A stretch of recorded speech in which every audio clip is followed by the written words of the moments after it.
So proper posture is good for static posture, for exercise, but also when we are moving throughout the day, so we can remember in our muscle memory how to keep our body in the proper stance, proper moves. Okay, so the top of the head first. Think about if I'm holding, like if I'm trying to push the ceiling straight up. So you're going to lift the top of the head up the ceiling. The other way to look at it, if you're hanging on the string, you know, like the toy hanging on the string.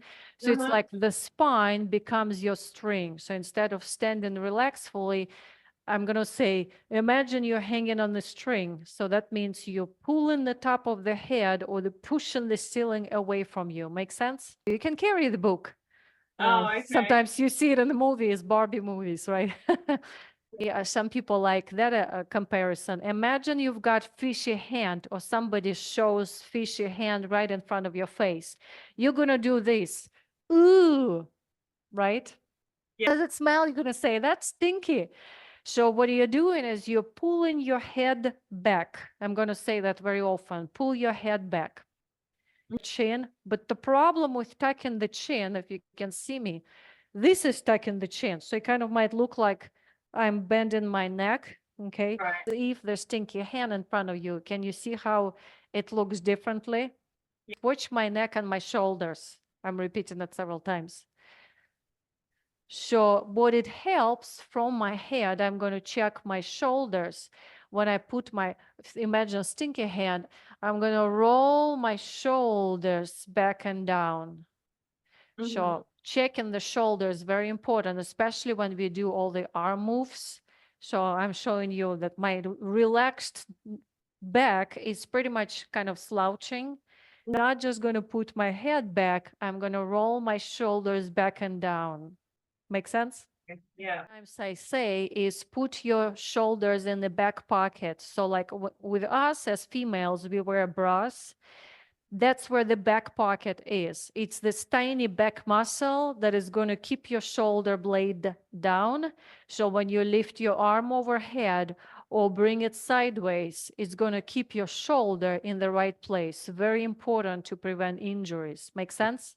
Exercises, or some of them, when she does with arms out, arms across and overhead, this muscle needs to be constantly engaged, not release it. Sometimes I say keep your back muscles engaged. So this is my slouching shoulders, and this is my engaged shoulder blades in the back pockets. Yeah, I'm wearing this shirt on purpose so you can see more of my back. Here, I actually heard it from yoga. He says, lift your chest. So while I'm moving my shoulders back and down, if you can see, I'm also lifting my chest. Right. My upper and mid back kind of nice and somewhat straight, you know, in the proper posture way. So it aligns my neck with pretty much the rest of my spine as well. So this one is really good for some of us who sit a lot. Pull back, imagine the string, stinky hand, but still tuck your chin in as well. In fact, in the proper posture, one of the books, it's called Chi Walking and Chi Running. He actually gives a distinction. Imagine your fingers are like a tripod. So your pointy finger is underneath your chin. Go ahead and try it. Your thumb is on one collarbone and the rest of the fingers on the other collarbone. You got it? Move becomes like, oh, I got to keep my head pretty back in order for my chin to sit on the pointy finger. It's like a tripod actively working right now. So stay like this, release your hand and look down. Can you see your toes? Supposed to see your toes. So that means you got to tuck your stomach a little, engage your stomach a little more. Yeah. Okay, so just be there, because there's another thing you can do is see if it works. But that's the concept. So with upper body, imagine the tripod. Okay. All right. So I give you a lot of different distinctions, whichever stick. All right, so we did the head, we did the shoulders, a little bit of a chest, and now we already touched the core. So with that said, your abs are actively engaged in one of the courses. He talked about think about your lower abs, like six packs we have. So the lower pack, you're kind of drawing it towards your rib cage. Some Okay. people say, suck your stomach in. So suck your stomach in is great, but you're not going to elongate your spine. So you suck your stomach in by thinking like you're lifting your lower abs towards the rib cage. It also helps to elongate your spine, which means, proper posture. Does that make sense? Engaged, but then it becomes muscle memory. You don't have to constantly squeeze it in. You just kind of, how is my full body? Am I, engaged? Okay, so then we are going to switch to hips, which also low back. So when I'm standing, think about your hips, like your butt is not really, I'm just going to say butt. It's not like really, your glutes are not squeezed, but just tight enough to keep your low back spine a little bit more straight. Can you see how I'm putting my hands, one on the waistline, another one is on my low back? Right. My lower abs towards my rib cage, and I'm going to gently tuck my tailbone. Can you see just a little bit? She walk, the structure, he talks about what we do. So imagine your pelvic bone, so is your waistline. I cannot see my pelvic bone, but I can see my waistline, needs to be parallel to the floor. So in my case, this is me standing relaxed fully. I have very much, like a lot of arch in my low back, but can you see how my waistline is not parallel to the floor? Yeah. Back, okay, low back hurts, knees. So when I draw my abs in and I gently kind of tuck my tailbone, I actually create parallel waistline. That's why I tuck my shirt very often, so you can kind of, and I see myself as well, okay? So when we do any kind of bicep curls, moves with arms or overhead, I want to continuously engage my core and gently my low back. Does that make sense? All right, so that's that. So imagining again, a pelvic bone is, he talks about in the Ayurvedic yoga, he talks about pelvic bone is like a bowl because it does look like a bowl. I actually have a picture. So imagine that bowl is holding a liquid, it's holding energy.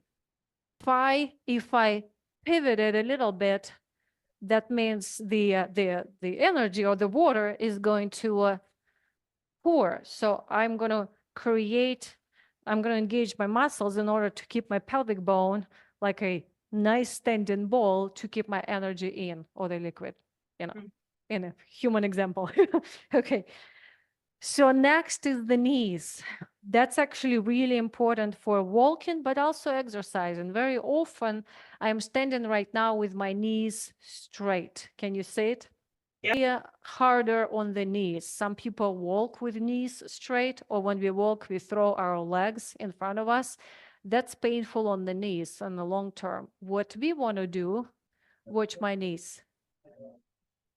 Can you see how I call it soft knees. It's not bending knees. This is too much bend.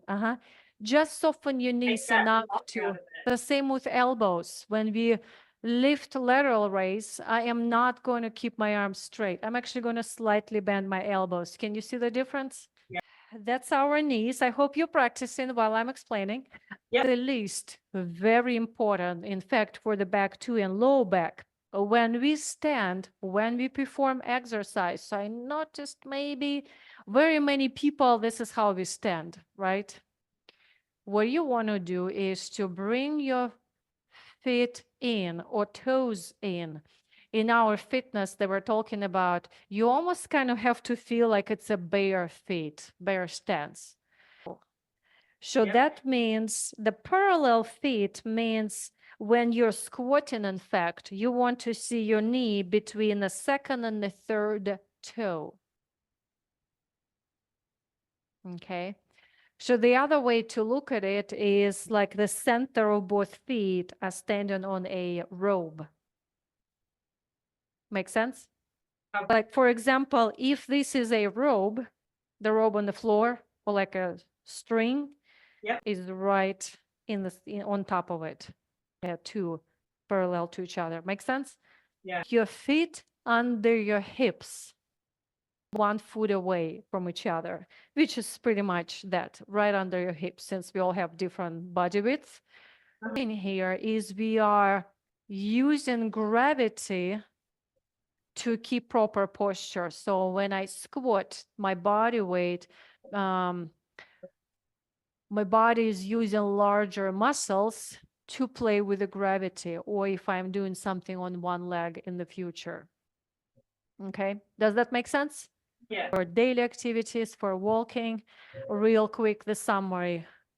Pull your head back like you're stretching towards the ceiling, hanging on the string, stinky hand in front of your face, or gently tuck your chin in. Also imagine that you have a tripod right up under your chin with other fingers on your collarbones.